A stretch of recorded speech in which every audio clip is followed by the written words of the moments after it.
Hello guys, back to my channel. अभी हमने swimming pool बनवाया है और बाकी क्या तू बोलना। हाय गाइस, देखो हमने है ना स्विमिंग पूल बनाया था और ये है ना बकरी का कल है ना टांग फंस गया था ना, तो इसलिए बेचारी का है ना वहाँ डॉक्टर के पास ले गए थे। देखो डरती भी नहीं है अभी, ये देख सकते हो आप। और हमारा स्विमिंग पूल देखना है ना तो चलो हम आपको दिखाते हैं, चलो मेरे साथ। अभी तो देखो ये मिट्टी दिख रही है तो इसके अंदर मिट्टी है, इसमें तो साफ ही है। देखो ये हो गया, ये करा ना हुआ नहीं तो इसलिए अंदर मिट्टी है। हमने पॉलीथीन डाला था ना इसलिए।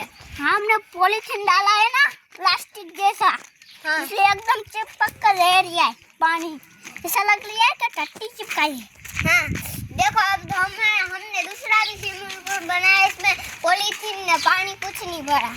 हाँ हाँ ठीक है, उधर भी पलंग मक्खी है। और गाइस मेरी मम्मी कह रही है कि ये दूसरा स्विमिंग पूल, इसमें कुछ पानी भी नहीं डालना, देख सकती हो आप। इसमें दूसरा कुछ भी नहीं डाला हमने है ना एक क्रिकेट खेले थे, इसलिए है ना हमने ये देखो हमने बैट तोड़ दिया। ये देखो हमने बैट तोड़ दिया, बैट हमने तोड़ दिया देखो आप। और बैट